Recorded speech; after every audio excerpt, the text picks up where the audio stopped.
Discover the power of one.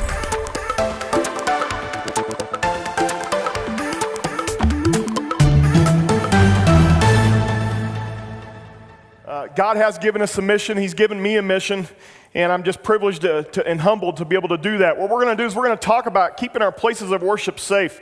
And, you know, Bear Bryant said, it's not the will to win that matters. Everybody has that.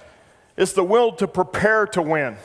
And that's what this whole conference is about. Who has the will to prepare to win? Are we willing to do what it takes? We're going to get this set up here in just a second here as far as the PowerPoint, and we're going to blaze through this information. We're going to cover a lot of information in just a short amount of time, kind of like Smokey and the Bandit. I appreciate the previous speakers. I was, like I said, I'm ready to rock after listening to that.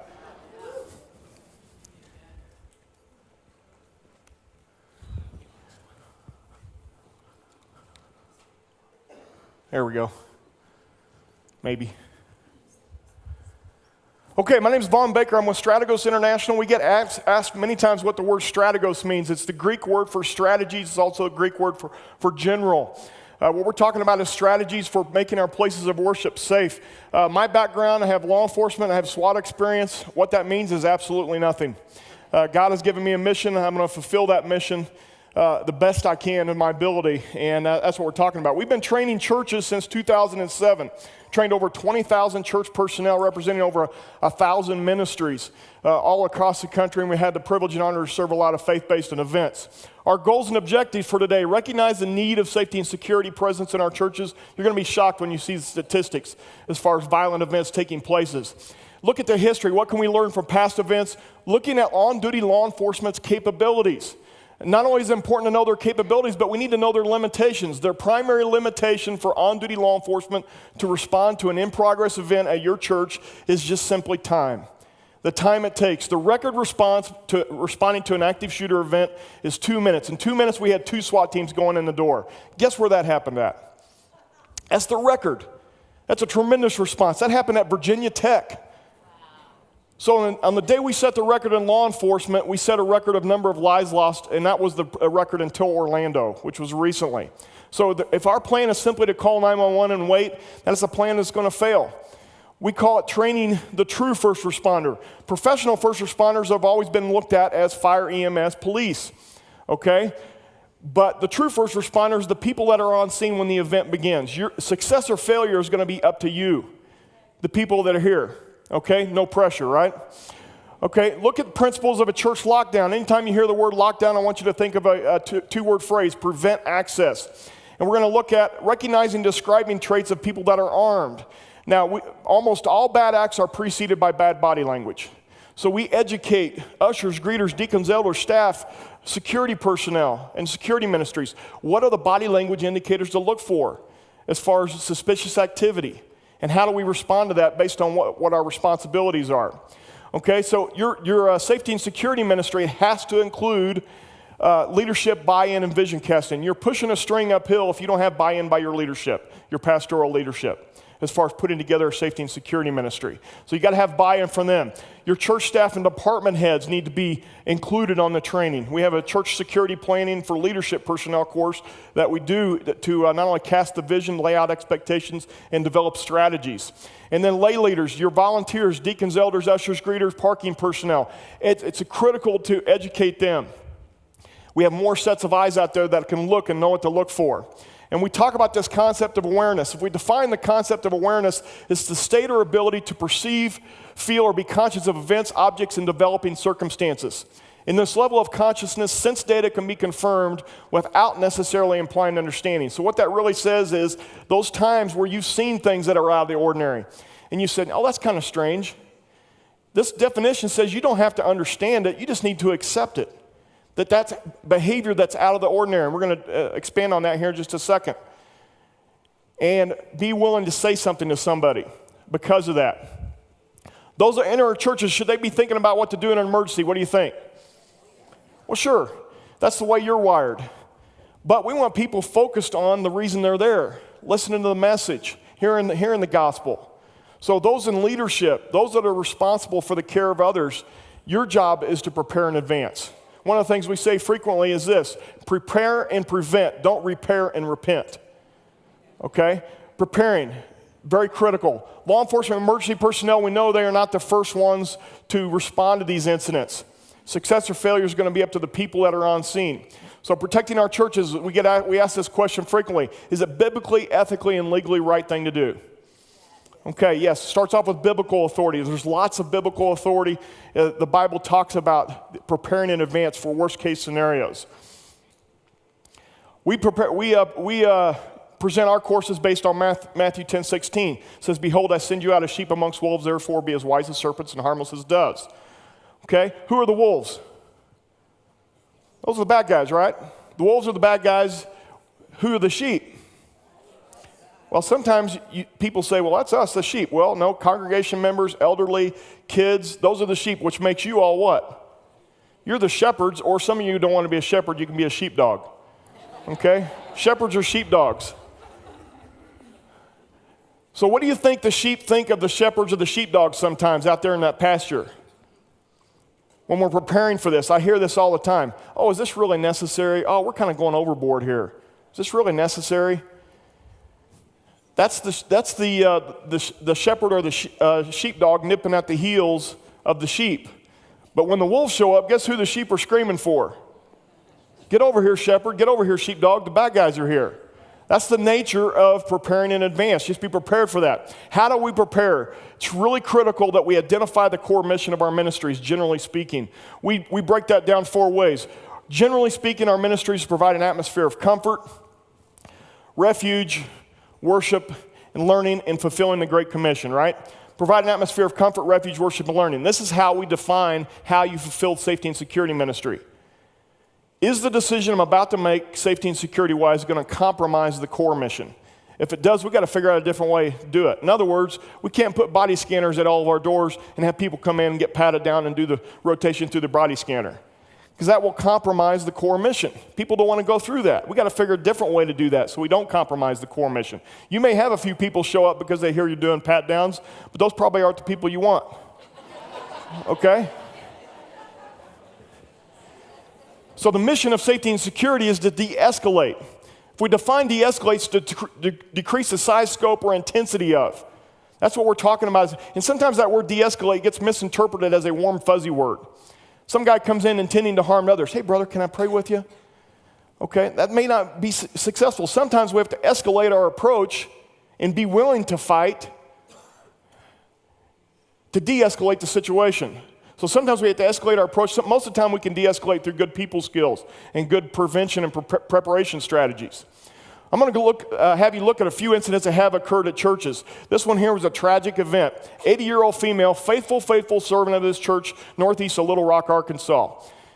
She was so faithful in the community, when she was done serving in her church, she would go to another church in the community and volunteer there as well. She forgot something that day. She went back, everybody had left. She interrupted a church burglary. They ended up beating her to death with the cross in the church. They beat her to death. And they found these guys in the state of Washington using her credit cards, and that's her car they were driving. March 8, 2009, Pastor Fred Winters assassinated at the pulpit on a Sunday morning.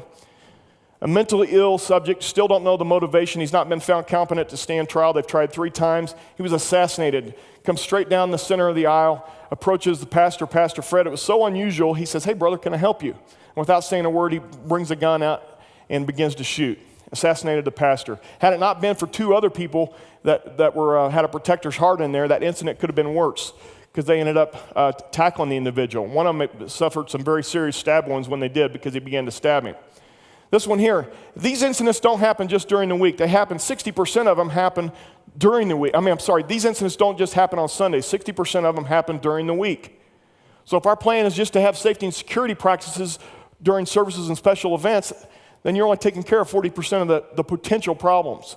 So we've got to have a plan for what do we do for our staff during the week. This one here, a person under the influence finishing up a 3-day drug binge. The pastor had been counseling him. Pastor was a very physically fit pastor. He was a former college wrestler, very physically fit. Subject comes in, drives his car right through the front doors.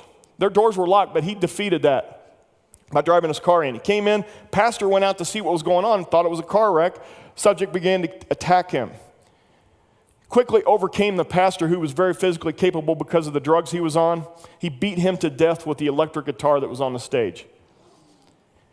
There's a 911 call that we show in our classes that talks about this. Norwood, Missouri, church that was helping, benevolence requests. This gentleman, they were helping him with benevolence.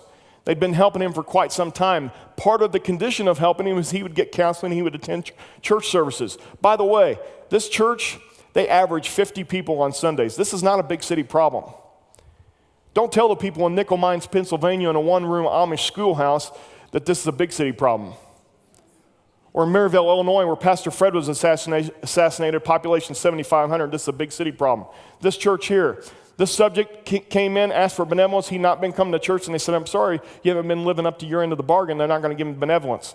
He refused to leave. They ended up having to have sheriff's department arrest him and make him leave. And as they were taking him out in handcuffs, he says, I'll be back. 5 weeks later, he came in on a Sunday morning while pastor was preaching, entered a very small foyer, was able to make it in the sanctuary very quickly, came into the sanctuary, and he says, I told you I'd be back, and he raised the gun. A young man sitting on the back row, 23 years old, had a protector's heart, no training, but he did have a protector's heart. He was on his feet like that. He tackled the subject. And as he was tackling him to the ground, the subject shot 2 rounds into the carpet, and then he shot 2 rounds into the ceiling trying to shoot the guy that was tackling him. He stopped that attack. Could have been much worse. But somebody took action. This young man, he was on the high school football team. I met him. I was down there 2 days after this occurred, and I met him, and I would describe him as a corn-fed young man. Pretty good size, sleeveless shirt, had a John Deere hat on. He was the most humble young man I'd ever met. He hardly said 2 words. I told his mom, I said, man, you ought to be really proud of what your son did. She goes, I am very proud. But then I also told him, don't you ever do that again. Okay, why are churches an attractive target? Look at this picture. Churches are an attractive target. These guys that commit these acts, they have a large base of what they perceive as victims. They don't have to be accurate. They come in this door right now. We have plans in place for this event. You've probably seen them. An on-scene response capability. But they're an attractive target. They perceive people as victims. And if you look at the psychology of the traditional active shooter, the psychology is this. The traditional active shooter sees the world in 2 categories. Either you're a victim or you're a victimizer. And guess what category they've lived in their whole life? They've perceived themselves to live in the category of victim. They have a long list of personal failures. However, none of those failures are their fault. It's always somebody else's fault. Okay, and everybody else's fault, those are the ones that need to pay. So they want to transition from the victim category to the victimizer category. Many of these guys perceive that the victim category is a category of failure. The victimizer category, however, is a category of success. So they want to be transition from failure to success. They even see God as the ultimate victimizer. If you look at the video manifesto of the Virginia Tech attacker and the attacker at UC Santa Barbara, they both state, and the Columbine attackers in the basement tapes, they all 3 stated this: on that day I will be like God, because I will have the power to take life. They also look at Christians. They target Christians. The Columbine attackers, the New Life church shooter, the shooter out at the community college in Oregon, all 3 of them hated Christians.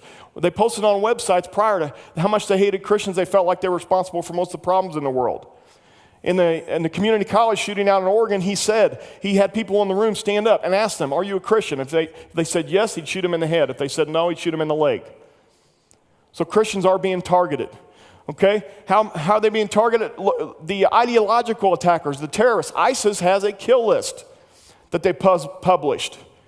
15,000 Christians are on the kill list. They're going to church websites, and that's where they're locating leadership staff and church directories, and they're putting Christians on kill lists, hoping to motivate lone wolves and others.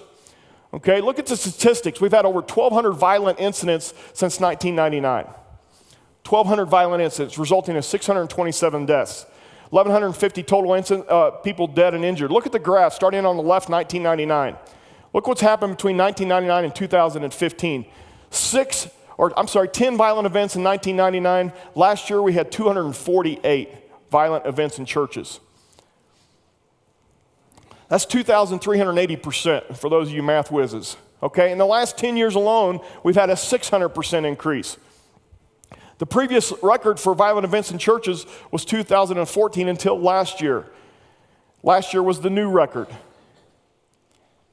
And we saw a 40% increase from the previous record, 2014 to last year, 2015. And guess what's happening this year? We're on pace to beat that. Let's not be surprised, though. We know that this is the way it's going to be. Guess how I know that? It's like the song says, because the Bible told me so. Okay? So those are just statistics. As far as statistics by denominations, well, if you look at these statistics, you would say, man, I don't know what's going on with the Baptists. Okay? They got the highest percentage. Well, these statistics as far as violent events in churches pretty much line up with the number of churches in each of those denominations. So it stands to reason if you have more churches in a denomination, there's more chance. So don't ask those kind of questions. Okay, now, let's look at what happens for the trained persons. I want to talk about training versus non-training of people and how important training is, your folks. The untrained response. We see a phenomenon that we call normalcy bias. Now, normalcy bias applies during crisis, but it also applies during end times prophecy. Every day that we see these new events where attacks on Christianity are taking place, the new normal is being established. And you and I are it's easy to become biased to the normal. Even 2 years ago, I never would have dreamed we'd be arguing over which bathroom to go in. I wouldn't have ever dreamed that. Even a couple years ago, the new normals are being established. Let's not become biased to the normal, though. Because normalcy bias in an armed intruder event gets people killed in every single armed intruder event. And let me tell you some examples of what normalcy bias is. What happens is when the crisis begins, you and I get biased towards the normal. So we have clues of what's happening. However, we rationalize those clues away. We hear firecrackers or balloons popping or screams. Wonder what that is. Oh, it's probably just A, B, or C. We tend to rationalize that away. Very natural to do because of normalcy bias. Absent training, normalcy bias is a very natural thing. Give you a couple examples. The Wedgwood shooting down in Dallas, Texas, a youth event down in Wedgwood Baptist Church. 700 youth in the youth sanctuary on a Wednesday night. Big celebration service. A mentally ill gunman enters the foyer, shoots 3 people sitting on the bench in the foyer. A male staff member sees it down the hallway, sees this happen. 2 females are with him. And he tells the females this is normalcy bias. Ladies, step out of the way. We got a guy coming down this way. He's part of the skit today. The gunman walks up to this staff member, raises his gun. The staff member lets him come up to him, raises his gun. He shoots this guy twice, the staff member twice. The staff member looks down and sees his own blood, and guess what he tells these ladies? Ladies, step out of the way. He's using paintball. He can't accept the crisis. We can't respond to a crisis unless we accept it. Okay? He then enters the church sanctuary, begins to shoot youth in the sanctuary. Many youth began to run towards the gunman, waving their arms, yelling, "Shoot me, shoot me." Why? Because they wanted to be part of the skit, that they thought this has to be a skit. The 1980 in church in Texas, guy comes in with a rifle and begins to shoot people. Many people had failed to respond appropriately because absent training. They did not respond. They couldn't accept the crisis again. They thought it was a skit. First Baptist Church in Maryville, Pastor Fred Winters. Many people afterwards, when they were interviewed, they thought it was part of the skit. The Columbine attackers, a female teacher, Patty Nielsen, in the library, said she thought she heard the sounds. She went out and saw the shooter shooting people, the 2 shooters shooting people. She said she thought it was a video production. Because you can't accept the crisis, so you try to rationalize it away. Happens in other types of crisis as well. The tidal wave, the Indian Ocean tidal wave. Many people walked out when they saw the waters receding. They walked out into where the water used to be. That's a clue for there's a tidal wave coming. And many of them, I saw a video of many people stood there while the tidal wave come towards them. They couldn't accept the crisis. Orlando, we had a female Snapchatted her own death. And I saw the video, the shots, she's looking around like she thought it was beats to the music right before she died. She didn't respond. So we have to overcome normalcy bias. We do that through training. This is the untrained person. We then transition from normalcy bias to disbelief. And then denial. We call that overcoming the big D, denial. This idea that it won't happen here. I was blown away when we started teaching churches how much denial there is that this won't ever happen at our church. Okay? And that we really don't need this. God will protect us. Okay? God is going to protect us. We could do everything wrong. I can give you many examples where you can do everything wrong and still live through it. That doesn't mean you're not supposed to prepare biblically. Okay? Panic. That's the next thing that'll happen for the untrained person. By the way, panic is what we call dynamic inactivity. There's a whole lot of nothing going on. Okay? That's all panic is. There's nothing productive that's happening. And then a feeling of helplessness. That's what you call the parasympathetic nervous system activating. And usually when the parasympathetic nervous system activates, that's where we've given up. It's a total feeling of helplessness, and we lose control of our bowels and our bladder. That's a physiological response happens. Now, for the trained person, we see an acceptance of crisis. And then we see this proactive awareness because we've already been through this in our own mind. We then transition to recall. What are we recalling? Recalling the training that we've been through. And then we transition to an urgent response. Doing the right thing too late is the wrong thing. Okay, so we have to have an urgent response. Now, our response is going to be different depending on who we are. If you're responsible for the care of another, you're a Sunday school teacher, you're usher greeter, your job is to get us in a lockdown. If you have a response capability with a security team that's armed, then your job is to become the seek and destroy missile. Okay, through training. Now, armed versus unarmed, that's a question that comes up a lot. Should we arm our folks or not? That's a philosophical leadership decision. We do not recommend one way or the other. But if you decide you want to be able to respond to an armed threat, you need to have an armed response capability. I had a pastor ask me one time, he says, hey, listen, I really buy into everything you're saying, but we're just not ready there yet to do that. What training can you give us to deal with an armed intruder but not arm our people? And I said, well, I don't have any training that's going to give you repeatable success. You're going to go through security members quite a bit faster. Okay, if you want to deal with an armed intruder, the unlikely but high impact threat, you need to have an armed response capability. And that needs to be people that are highly trained. It's not just carry and conceal weapon holders. Carry and conceal weapon training is designed to protect yourself and your domicile. It's not designed to protect others in a crowded environment where you're going to be asked to swim upstream in a raging river. And hit what you're shooting at and maintain a shooting platform. That's an advanced skill set. Our 4-day firearms course that we do for church protectors, you're going to shoot 1,500 rounds. You're going to do that standing, kneeling, modified prone, moving forward, backward, lateral, left and right, and up and down. Okay? We do that according to 2 Chronicles. David's warriors. You're going to shoot with both hands. About 40% of the 1,500 rounds you're going to fire is with your other hand. Some people call it the weak hand. We call it the other hand. It's not your weak hand. It's just your other hand. It's a 360-degree world. 2 Chronicles talks about David's warriors. They were so good they had the ability to shoot bows and arrows with both their right and their left hand, throw spears with both their right and their left hand. Okay? Then we have the commitment to action. And one thing I tell you and I tell people when we're training people this, I'm going to show you a quick video here. It talks about a 3-out response model. But you have no other choice. You can't lock out. You can't get out. It's time to take out. That means fight back. Okay, and I tell you the same thing I tell my wife. Somebody's trying to force you in a vehicle. Somebody's trying to victimize you. You may get beat, but by gosh, you better get beat doing something.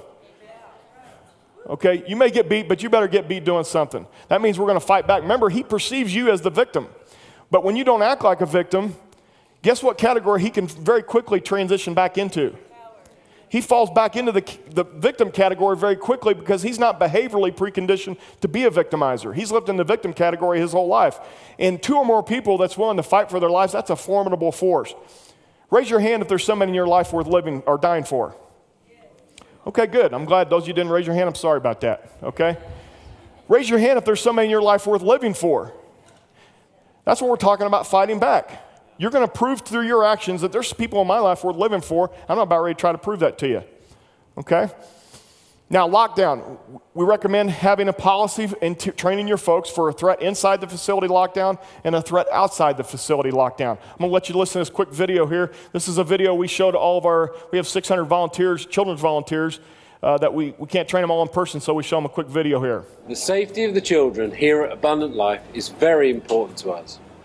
Please take a few moments to watch this short video which tells you what to do in the event of a violent intruder here in the children's wing.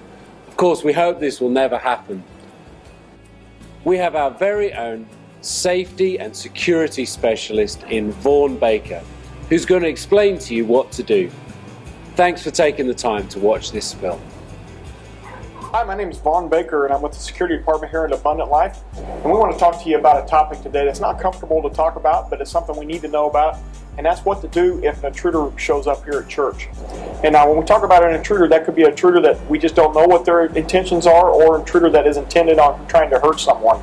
So the thing I want you to think about when we go over these simple principles that we're talking about here is, don't wait for somebody to tell you what to do. We know this about kids, we know it about adults. People that really don't know what to do in a crisis is, in the absence of direction, people will self-direct. And if you don't know what you're doing, self-direction is going to look like panic and chaos. We know these kids are going to be looking for someone to tell them what to do in the unlikely event that this is going to occur, and you're that one that needs to really know what you're doing. So if there's a doubt about whether or not you should lock down your room or not, the saying we use is, if there is a doubt, there is no doubt.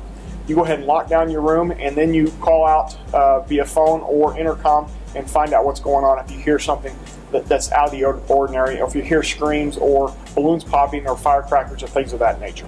Okay, how to respond to an intruder and how to do a lockdown in our facility. We want to keep it as simple as possible, because we know under duress and a crisis moment, those things that are complex we're not going to remember. So we're going to keep this limited to 3 steps. We call this the 3-out response model. The 3 outs that we talk about is, first of all, lockout, second is get out, and third is take out. Now, when we talk about those 3 outs, and just because I set them in a particular order doesn't mean that you're going to always do them in that particular order. Because depending on what you're faced with, depending on where the threat's located in relation to your position, that's what's going to determine which of those outs you're going to use. So consider this a non-linear approach. We're not going to have a stair-step approach, lockout, get out, take out. You may go straight to take out depending on if the threat's located directly where you're located at. Okay, let's talk about locking out first. That first option that you could have, remember, this is not a 1, 2, 3, you've got to do it in this order, but we're going to talk about lockout first. Now, whenever you hear lockout or lockdown, I want you to think a 2-word phrase. It's prevent access. That's what we're trying to do, is prevent access to the area we're at. Now, locking out the area we're at is usually best when the room that we're in is able to be locked out, and 2, you're not presented with the danger quite immediately. Maybe you can hear noises, you can hear yelling, you can hear balloons popping or what sounds like balloons popping from another area. That's when you're going to go ahead and lock out your room. Just a quick reminder though, nobody has to tell you what to do, and don't wait for instructions from somebody else. If there's a doubt in your mind on whether or not you should lock out, you go ahead and default to lockout, and then we'll worry about what's happening on the backside. So when we talk about locking out, again, we're talking about the room that you're in. And not only are we going to lock the door, but we're going to lock it, we're going to layer it, our lockdown, and we're going to reinforce it. In your particular room, each of your rooms has a door guardian lock on it, where not only are you going to lock your door, but you're going to shut the door guardian, then you're going to turn off the lights, you're going to cover the windows that can be seen from the hallway or the common areas, and then you're going to look to reinforce your lockdown. Now, for your open indoors, the best way to do that would be bridging, where you're going to build a bridge as far as tables and take up that space between the open indoor and an opposite fixed object. Okay, for your get out option, things to consider when you're thinking about getting out of the area. Those are usually areas that you can't lock out easily, or maybe you're right next to an exit door where you're going to get out of the facility altogether with your kids. Things to consider when we're talking about get out is, how easy is it going to be to manage the kids that I have and get them out of this area? Or would it be easier to get out of the common area that you're in into a room that you can then lock out that room? So those are things to consider when we're talking about choosing lockout, get out, or take out.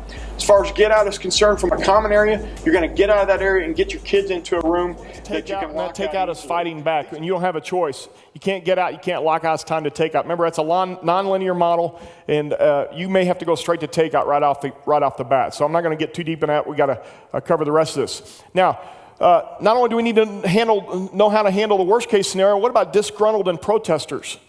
Okay, how to handle them. We have a golden rule for how to handle disgruntled and protesters. The golden rule from a security point of view is this: don't take it personal. As soon as you take it personal, guess what? You start making bad decisions. Guess how I know that? Because I've done it, okay? So you can't take it personally. So we got to educate our folks. Now, with the protesters, you need to understand they want you to take it personal. In protests, and one of the things we recommend for churches is having a code of conduct policy. What we're seeing across the country is we're seeing a male with male, female with female that are homosexual activists, and they're coming in and they're starting to ramp up the affection level with each other, slowly but surely, until you have to say something to them. And then as soon as you say something to them, they use that as a basis of litigation. They say, well, how come that husband and wife and that boyfriend and girlfriend over there, you don't say anything to them? So we have to have a policy in place ahead of time. That's the whole purpose of policies. You need to be able to refer back to it. You're going to get accused of a subjective reaction. You need to be able to show that, no, we didn't have a subjective reaction. We had an objective response based on training, based on policies that we had in place. Okay, now these are some what we call JDLRs. Just don't look right. These were taken from pictures where we've done protection and security and safety planning for large faith-based events.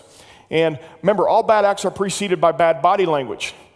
Okay, and that's why we're going to look for bad body language. This particular guy was at a convention, a faith-based in a convention center in Fredericksburg, Virginia. We did an event there. It was an all-day event, faith-based event. Everybody else was in praise and worship. He was standing there. He looked mad.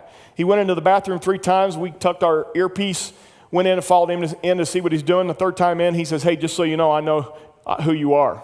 So a guy went up to him and says, oh, my name's such and such. What's yours? He went and shake hands. That's abnormal. He goes, I also want you to know I got a real problem with authority. So then we understood where we were coming from. We said, okay, just so you know, we're going to be watching you. Okay, next guy. This guy was at an event at Detroit. It was a 24-hour praise and worship event, 40,000 people. We did the safety and security and platform protection there. And he had his fist clenched next to the platform. We thought he might be a stage jumper. This guy here, we thought he was going to be a problem because everybody else is in praise and worship. He's sitting around. We turned out he was just there to scam on women. This guy here, he looks like he's upset. However, we found out about him, this is his style of worship. Once we asked around, this is his style of worship. He's a very intense worshiper. He comes to all the events. Had we not asked around, we wouldn't have known this. This guy here was also there to scam on women. Now, this one here, I want to show you. This is the 2nd week our new worship facility was open in December. We just moved into it in December. We average about 5,000 on a Sunday. And we had 2 Middle Eastern men. This is John Guandalo said this. Guys are coming in. Middle Eastern men are coming in 2 at a time. Muslims are coming in 2 at a time. These guys set off towards the top by themselves, and they were in what we call tactical surveillance mode. We went up and we got to know them. We let them know that we knew they were there, and we implemented a principle that we call and what we teach aggressive friendliness. Okay, we took turns being very friendly with them. So they knew that we were watching them. And if they want to come in and probe what our capabilities are, we're going to let them know. And through our body language, through our actions. We were very friendly to them. We didn't compromise the core mission. We want them to know. This next picture was sent to me by a church up in Michigan.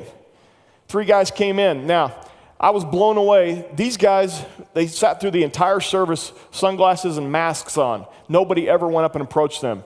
Church didn't have a security ministry. They didn't know what to do. Like, what do? We can't go up. Well, maybe it'll make it worse. And they were locked up. Didn't know what to do. This was an event at Los Angeles Coliseum that we just did this spring. 75,000 people attended this faith-based event. This is kind of a picture of our command post. We set up a lot of cameras so we can help on safety and security. This is a guy that was in tactical surveillance mode. He was wearing, trying to disguise his looks that we picked him up on camera, so then we put guys in him. These guys here were pickpocketers. So to get rid of these guys, we just went down and started taking pictures of them with our cell phone, and they were out of there pretty quick. Right here, I was shocked. I didn't know this, but guess who this is? I didn't know this. That's Jesus. That's who she said she was. She was Jesus, and she was causing problems because she was offending people around her. And that's one of our guys that was there next to her, keeping her company. Okay, really important to train our ushers and greeters. They're the first line of defense to recognize and notify. We're training extra sets of eyes. The single biggest step you can take as a church is to train your ushers, greeters, deacons, elders, parking staff personnel on this concept of awareness. It's critical to do that. The see something, say something, folks, is what we're trying to do. We do this through 3 layers. We're going to train our parking folks. We'd rather become aware of something in the parking lot before it makes into the facility. Then we train our greeters where people come in, and then our ushers. 3 layers of awareness. What we teach is a concept of 3 touches. People we don't know, it would be nice to have 3 touches with them. I better say what a touch is, hadn't I, though? Okay? 3 touches is either a handshake or a greeting that solicits a response. Hey, how you doing today? That's a handshake. Or, hey, how you doing? Okay, that's a greeting that solicits a response. We'd like people to get 3 touches on people we don't know. And not only that, it amplifies the core mission of Comfort, Refuge, Worship, and Learning. We're reaching out to people. Awareness in the sanctuary. We prioritize that. Our red areas are our higher priority areas. Our yellow areas are our second highest priority. And our green areas are the third highest priority. So breaking down the sanctuary from an awareness point of view so we can communicate and educate our ushers, greeters, and our security personnel on this. Our usher responsibilities continue throughout the service. It's critical that we keep a skeleton crew of ushers on their feet throughout the service. Not all of them, just a skeleton crew. They can receive people that come in late. Most of the bad guys that commit these acts, the armed intruders, they show up late. They don't want to be greeted and stopped in the foyer. They want to wait till everybody's focused, till their target fixated on the platform. And then we train staff and volunteers on body language indicators of people that act suspiciously. What are those body language indicators of people that are armed? That's just over an hour training just right there, teaching people what that body language looks like. Then we talk about the art of the handshake. You can learn so much from shaking hands with people. You can learn what their intentions are, use a handshake for detection, and use a handshake for a physical and a conversational connection. Handshake's a great tool to de-escalate as well. So doing some of the things we're doing already, but now we're learning from that from a security point of view. So core mission of our church is provide an atmosphere of what 4 things?